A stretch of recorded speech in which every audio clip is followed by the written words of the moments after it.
Mr. Joyal, you traveled to Russia and the former Soviet Union shortly after the USSR collapsed. What were your impressions at that time? How can you describe the atmosphere, the environment you faced at the time?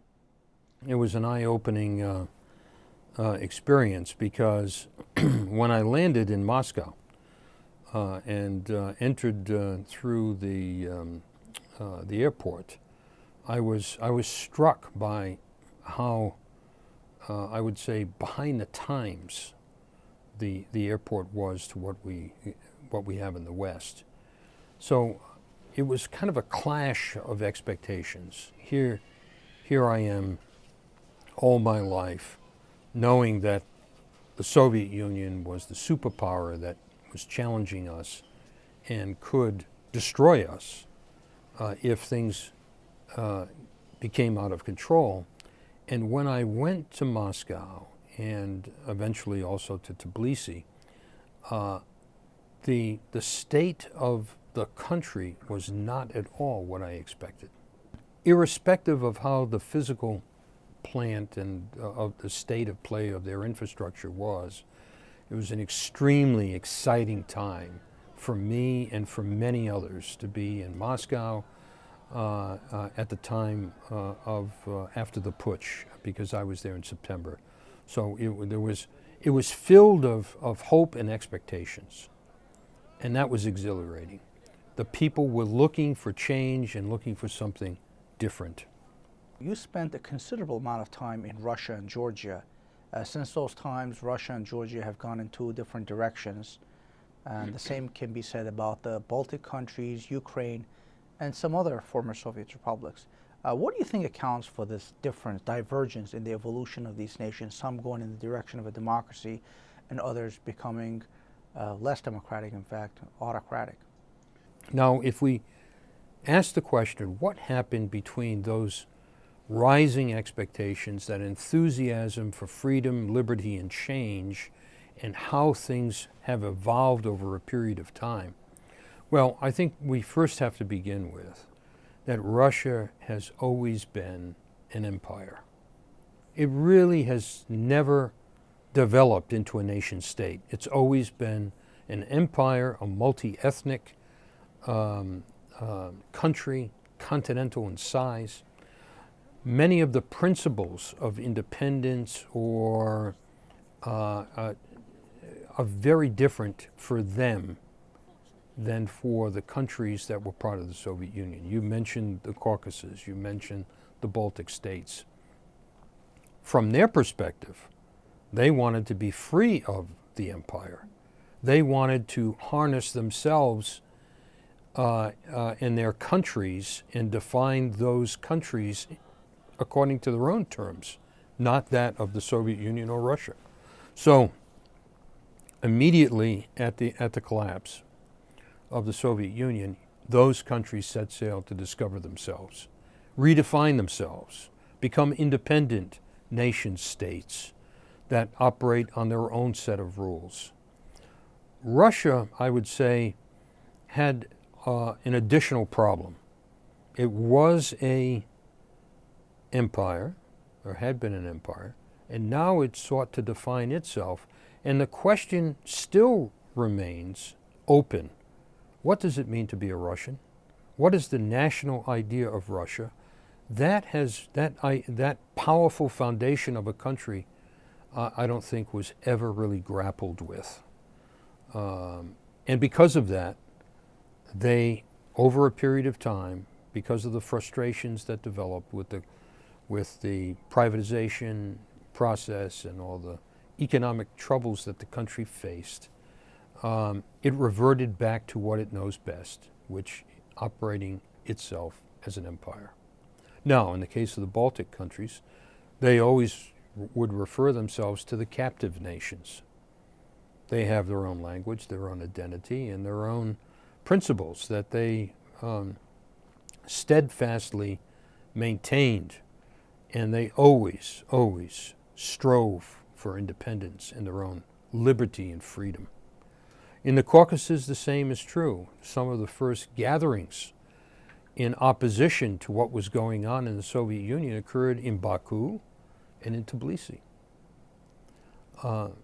They were also nations that struggled to define themselves in their own terms. So I think that what we saw developed over a period of time, depending on the circumstances, was those nations exercising those rights and those approaches. Now, in Tbilisi in 91, in Baku, I was in Baku in 93, still there was great enthusiasm for change. Georgia developed in a different way. First of all, it didn't have a succession of the same family in power as Azerbaijan did. And Azerbaijan, of course, was caught between Iran, a big country, Russia, another big country. It had lost 20% of its population, territory. So it was struggling with difficult forces that I would say impeded, let's say, some of the natural movement to a more open political system because of those forces. Those contributed mightily. In Georgia's case, it was racked with civil conflict, with Abkhazia, with South Ossetia, and by 92 and 93, it was a nation that was on its knees after those conflicts, which Russia skillfully manipulated to its own advantage in creating these, again, frozen conflicts that continue to today.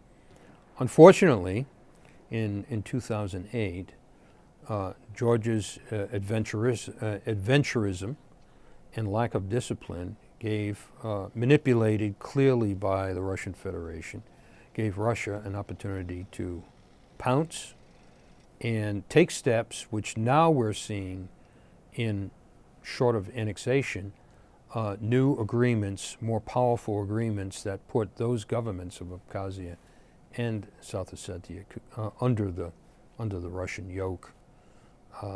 So that has been, and that is one of the unfortunate implications of what's happened in Crimea and in eastern Ukraine.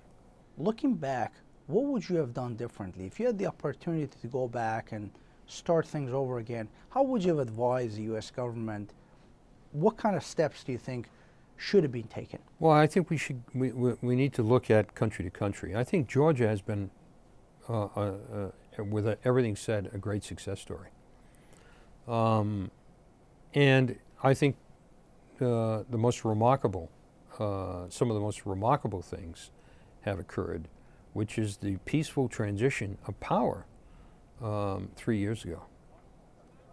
Now, staying out of the politics of who's right, who's wrong, or who is better or who's worse, the fact of the matter is that an election could be contested by an opposition, and a peaceful transition of power occurred is a great achievement of what America has created there. Clearly the role of the NGO community creating space and empowering independent elements of civil society has brought great benefit to Georgia. And in those countries where we see that being constrained and taken away, unfortunately, has a very negative effect. So I think the investment that America made in building up civil society was very, very, very, very good and beneficial. On the other hand, I think that when we look at the Russian case, we have to step back. This was not a small country of 5 to 10 million. This was an enormous country of size and scope in land and population. Moving that country from a communist system to any other system, it was a Herculean task. But the fact that the mass and rapid privatization led to exploitation of that process by a few for their own benefit, which then translated into their source of power to influence the regime, was very negative. I think that if it was to be done again, I think a strong argument could be made that some of the natural resources, companies controlling natural resources, should have maintained, at least for a period of time, in the hands of the government. The rapid privatization of those means led to a lack of, I would say, resources on the part of the government to implement programs that in the early 90s they were interested in implementing. Boris Yeltsin was strongly committed to bringing liberty and freedom to his country. Now, he didn't know how to quite do that, but don't forget, during the Yeltsin years was a tremendous time of open media, where you had media openly criticizing him and his government related to Chechen policy and others. The same was true what Shevardnadze brought in Georgia. Independent media criticizing him.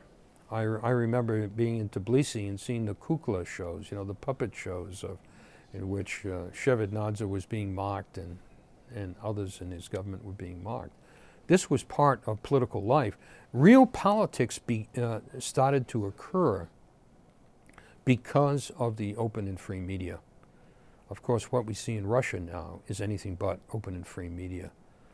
The majority of people get their news from TV. The TV is completely under the thumb of the government. There's a few small newspapers and radio that try to maintain their independence, but that is not the case. So I think that the U.S. could have been more active in terms of guiding and helping the government institute legal reforms, gradual reforms that allowed them to not create the chaos that was so antithetical to what Russians really seek. You know that one of the great, because of their tumultuous history, stability has always been one of the most important elements for them.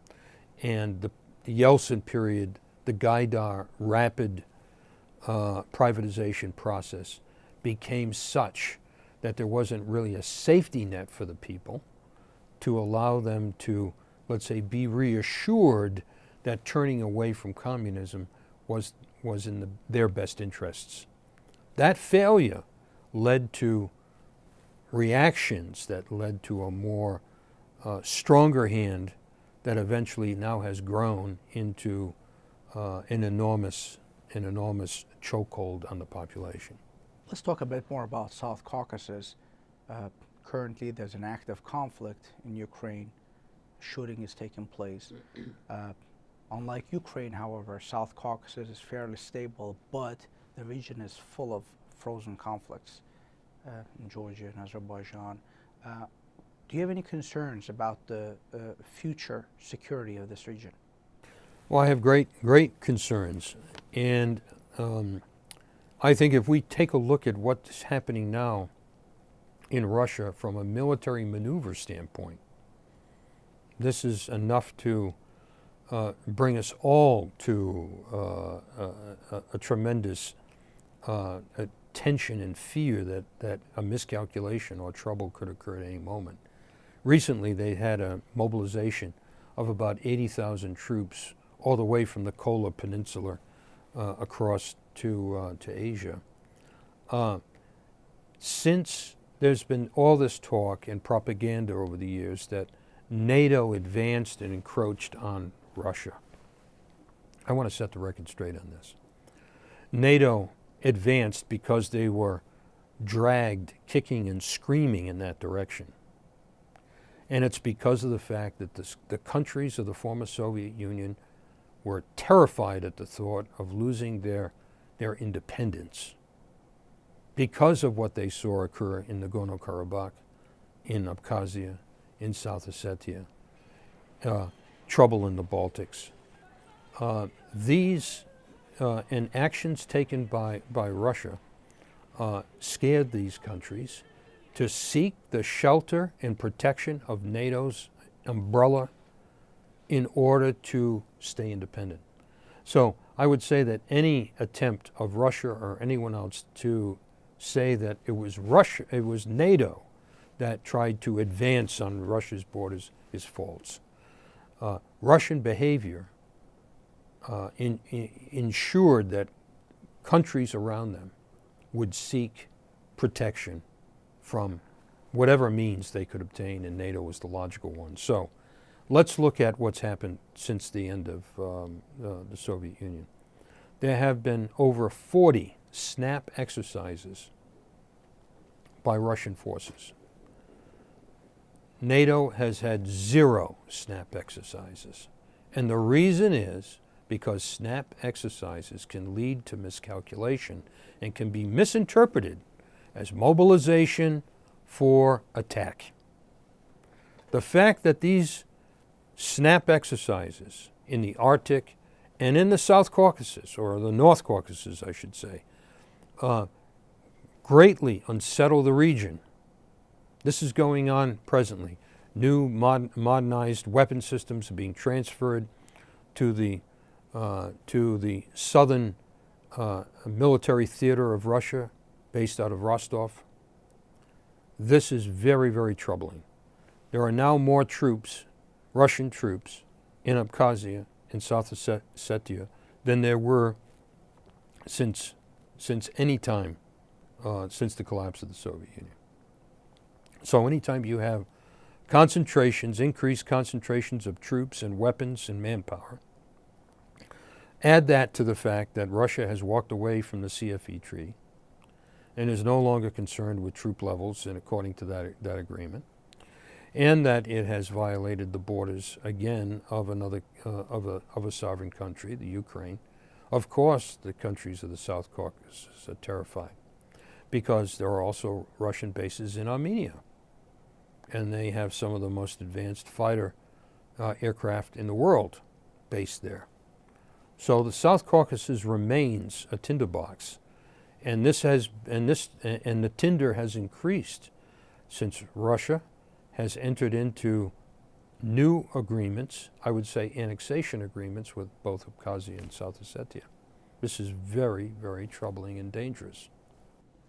During the Cold War, one of the primary objects of interest for U.S. policymakers was the Soviet Union, the chief rival of the United States. Now, after the end of the Cold War, Russia has, in some ways, picked up the mantle, but it's certainly not what it was before. My question is, what role does Russia and other former Soviet republics play in the list of priorities, foreign policy priorities of Washington? In terms of priorities today, 2015, the priorities of I would say the Caucasus are no longer what they used to be under the Bush years.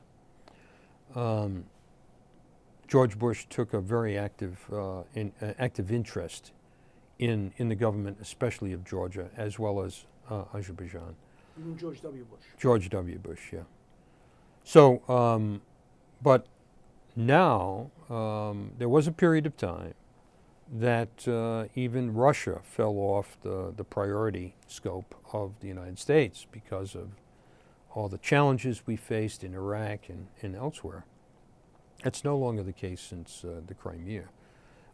It can't be avoided as a focus. But as you know, there's great debate on how that challenge should be managed and handled and what is the adequate response. But I would like to point out that when we look at the conflicts in the Ukraine, the seizing of the Crimea, and now the activities in the Donbass and Luhansk areas, I think that it would be a mistake to think that those conflicts is where the demarcation line ends. I believe that the strategic goal of those operations, combined with other information warfare techniques that are going on, is Europe itself, the NATO alliance, and especially Germany. There are steps being taken now to increase the influence that Russia has in Germany. We know about the role of Mr. Schroeder in Gazprom. The RT radio station is, or television station, will be opening up a 24-hour news channel in German in Berlin. So there are many steps that, to me, indicates that the Russia's play now is on a much bigger stage than just the former Soviet space. We've seen even today a statement by the Greek Prime Minister saying that sanctions on Russia is a dead end. So you will see pressure building and building and building against the EU and NATO to lower the threshold of pressure on Russia, because Russia is facing severe issues related to its own economy. I would say that, in matter of fact, knowing the economists there in the government, knowing that the economic problems were looming and coming, was a contributing factor for the decision to enter into Crimea to begin with, to distract the population from what is really going to occur in that economy. So I do believe that there are serious issues related to and threats to the former Soviet states, and let's put the Baltics on the table and even Poland. There are intensive actions being taken in both in an overt propaganda way and a covert way to activate and mobilize certain elements of the Russian-speaking populations in those lands. Now, that is not the case in Georgia. There's no significant element of Russian ethnic population. Azerbaijan, it's smaller. It's small, but still present. But in the Baltics, it's much different. Many people retired there from the Soviet times. So these populations are like almost time bombs that are placed in and can be activated in many different ways.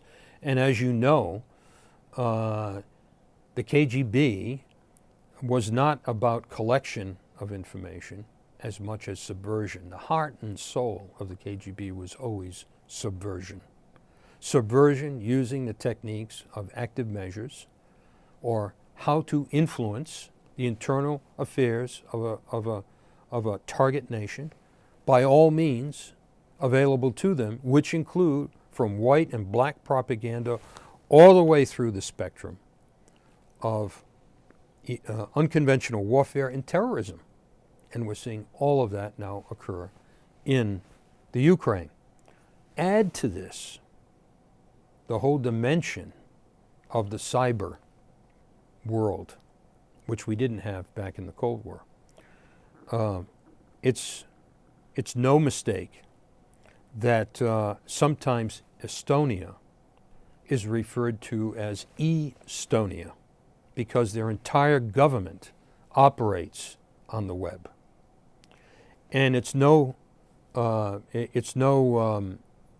mistake that the first cyber attack which occurred against a former Soviet country was against Estonia, in which the Russians experimented with the use of hiring criminal botnets to attack that government. Now, when Georgia came about in 2008, they combined cyber and military operations, used the same type of botnet techniques, activating Nazi elements to become hacktivists in attacking websites, defacing, etc., providing them scripts to use in that. But again, combining with military operations, and before the conflict began, what we know now, which is only coming out into the press recently, is that the BTC pipeline was attacked through a cyber attack in which they shut down the alarm systems and the CCTV cameras and caused an explosion on the pipeline, manipulating the pressure of those lines as a precursor to war. So cyber is always a precursor to war. And we have to see that now as part of the new Russian battle plan. And then, of course, when we get to Crimea, we see all those elements in effect. Activating local populations to protest, bringing in little green men to take over telecommunications and other facilities that could then be used to transmit new forms of malware into the Ukrainian telephone apparatus, mobile networks, etc. So we're seeing a very sophisticated now redefinition of the old active measures into what we're calling now hybrid warfare. So it's a very dangerous time because with Crimea came the first time since the end of World War II where in Europe sovereignty was violated, borders were violated, and the response was muted. And unfortunately, once that happens there, it can happen anywhere.